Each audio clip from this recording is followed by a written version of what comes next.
Sebab itu minta kalau boleh hari-hari selepas New Zealand doalah, Allahumma khtim lana bi husnil khatimah. Minta lah New Zealand, ya Allah matikanlah kami dengan mati yang baik, dengan kesudahan yang baik. Jangan kau matikan kami, jangan kau habiskan kami dengan kesudahan yang buruk. Kena minta lah New Zealand.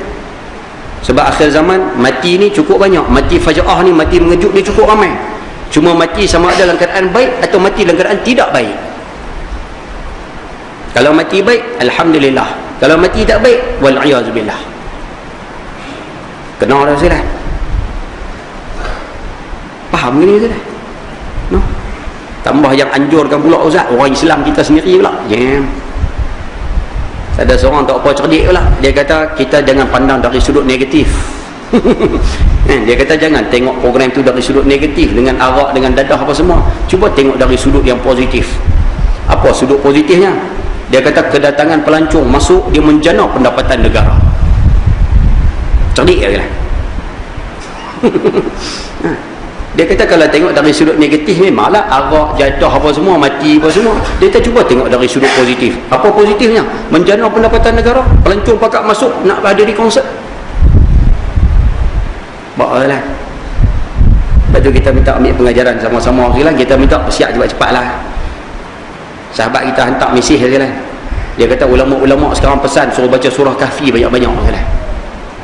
Lepas tu kita minta start daripada hari ni pekat baca belakang. Balik pekat di dinding tu. Tak pekat di dinding pun baca lah. Sehari sekali baca. Pagi ke petang Ustaz, ikut suka lah. Setakat mana masa yang kita ada, lepas maghrib baca, lepas isyak baca, sebelum tidur sempat baca sebelum tidur. Kita nak minta baca sekali lah. Sebab ada ulama di Yaman telah bermimpi Dajjal telah keluar. Cuma tak tahu di mana. Dajjal telah keluar. Semalam kita mengajak di Taman Selasih, minta maaf, di Taman Angsana Kulim New Zealand. Ada satu hadis riwayat Imam Tabrani. Kita duk mengaji lama New Zealand. Kita duk sebut Dajjal ni Ustaz, dia buta sebelah mata. Betul ya Zealand? Betul ya? Dajjal kan buta sebelah mata, buta mata sebelah kiri. Dalam keadaan buta mata sebelah kiri, dalam mata sebelah kiri dia ada biji seumpama biji kismis. Kan selalu kita tengok orang yang buta, orang yang tak ada mata di dalam ni Ustaz, nampak macam biji kismis dalam mata tu, belit biji kecil tu. Dan mata sebelah kanan dia pula tersembul keluar. Tersembul keluar, tapi bukannya jatuh ke bawah ni tak kan, tapi mata seolah-olah nak keluar daripada sarung dia tu. Dan disebutkan kedua-dua matanya tak sempurna, belah sini tak ada, belah sini tersembul keluar. Tapi itulah Dajjal. Satu. Ada satu hadis riwayat Imam Tabrani mengatakan tanda yang disebut bata tak ada sebelah tu silan akan muncul setelah Dajjal mengaku dia Tuhan. Tanda tu akan ada setelah Dajjal ni mengaku kata dia tu Tuhan. Maknanya sebelum dia mengaku dia Tuhan, sebelum dia menjadi ketua negara, sebelum dia menguasai negara-negara yang ada nuklear, sebelum daripada tu tak ada lagi tanda mata buta, tak ada. Dia pegang kuasa, semua dia kontrol Ustaz, dunia dia kontrol, nuklear dia kontrol, masa tu baru mata dia jadi buta sebelah kan. Boleh jadi kesan perang ke, kesan apa ke, wallahu alam. Satu. Yang kedua disebut oleh para ulama, tulisan di dahi dia tu kaf fa ra. Tulisan tu bukan tulisan kufur kan, bukan kafir, tapi ejaannya kaf fa ra. Boleh baca kafar, boleh baca kufur, boleh baca kifir, boleh baca kifr. Dan tulisan tu juga akan ada setelah Dajjal kehilangan mata dia silat. Bila dia menguasai dunia, dia mengaku dia Tuhan. Kita duk faham kata mata dia memang banyak-banyak buta dah saya. Saya buka hadis riwayat Imam, minta maaf Allahumma salli, hadis Anas bin Malik kalau tak silap saya. Cerita Tamim Ad-Dari. Kan Tamim Ad-Dari pergi melawat, masuk dalam gua, nampak seorang lelaki kena ikat tu. Masa tu tak disebutkan matanya buta silah, tak ada. Sebab Dajjal masih lagi sempurna. Sebab tu kita minta kalau boleh silah, ulama-ulama sebut sekarang ni Dajjal dah keluar silah. Dan semalam kita bincang, tak apalah lari tajuk sikit, nak bagi sedap silah. Ada ulama mengatakan Dajjal sekarang dah keluar, cuma tunggu masa dia nak menguasai dunia silah. Sebab tu kita tak heran isu kapal terbang kita hilang tu silan dikaitkan dengan teori konspirasi. Ni isu kapal terbang hilang MH370 kita ni silan.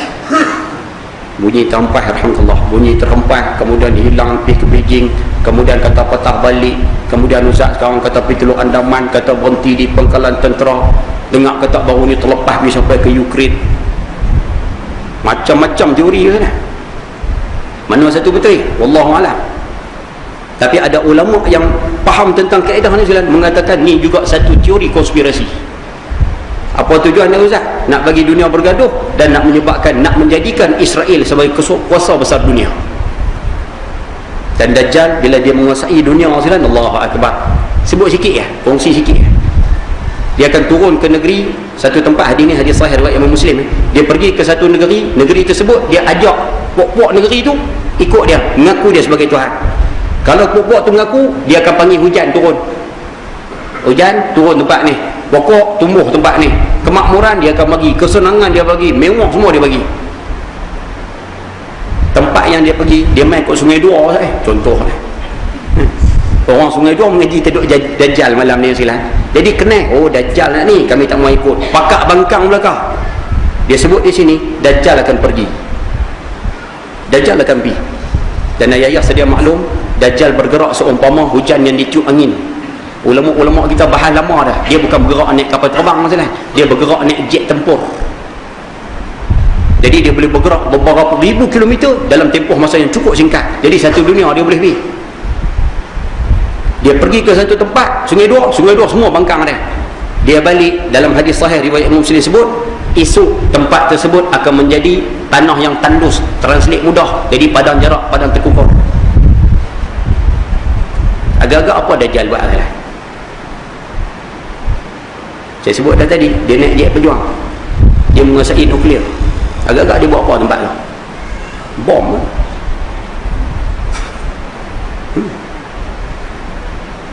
Nak ikut tak ikut?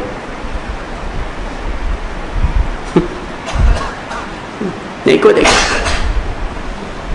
Ada satu hadis lagi wasilah, Nabi SAW sebut, siapa yang bangkang Dajjal hari kiamat ini, siapa yang bangkang Dajjal, dia akan lepak, dia akan kebuluran. Para sahabat tanya, ya Rasulullah, habis tu orang Islam zaman tu nak makan apa? Cuba tengok Nabi SAW jawab apa? Baginda mengatakan, orang Islam ketika itu akan bertahlil la ilaha illallah, bertakbir Allahu Akbar, bertasbih subhanallah, dan juga bertaubat astaghfirullahalazim. Zikir itulah yang menggantikan makanan. Nabi tak sebut zikir itu mengenyangkan mereka, tapi zikir tersebut menggantikan makanan. Maksud dia apa Ustaz? Bahasa mudah kita translate sekalian, manusia ataupun umat Islam akhir zaman masing-masing akan berzikir. Sebab apa Ustaz? Nak suruh hati ni sabar. Lapak kasar bahasa, lapak tak ada lah. Tapi zikir sebab apa Ustaz? Mengganti supaya Allah kurniakan kesabaran kita menghadapi masalah lapak. Macam mana lapak time tu? Wallahu a'lam. Dahsyat dah saya, dahsyat ni. Tu yang kita pesan banyak kali, kalau boleh puasa, berlatihlah puasa sunat misalnya. Di Senin Khamis puasa lah. Ni esok Khamis malam ni niat puasa. Boleh kau no? Bak lain tak apa, saya puasa ni yang payah saya. Kita sebut dah sebelum ni ulang kan. Ni malam ni saya ulang balik ya. Min alamati ighraqu bidzunub. Tanda dosa manusia cukup banyak. Adamu syarah sadri, hati dia tak dicerahkan. Terjemah mudah, dia payah nak buat dua benda. Yang pertama sekali, siyamun nahar, puasa siang hari. Dia payah nak puasa sunat. Yang kedua, qiyamul lail, bangun malam, main tahajud. Dua benda ni cukup lihat, tu tanda manusia tu duduk tenggelam dalam dosa yang cukup banyak. Lepas tu kita minta clear bang tajuk ni. Kalau boleh praktis sama-sama, kita sama-sama suruh anak-anak bini kita di rumah sekali sajalah. Di samping membaca surah Kahfi, di samping berpuasa, kita nak minta peringat sama anak-anak bini di rumah. Tunggu sajalah. Ada satu hadis menyatakan Dajjal kalau datang, Nabi pesan kepada kita ni orang lelaki supaya tambat isteri dengan anak-anak perempuan di rumah. Sebab apa Ustaz? Kalau tak tambat, kalau tak ikat, pokok ni keluar ikut Dajjal sekali. Kira lepas ni pergi kedai, beli tadi cepat-cepat. Betul kan? Nah, maksud tambat tu maksudnya jangan halang mereka keluar.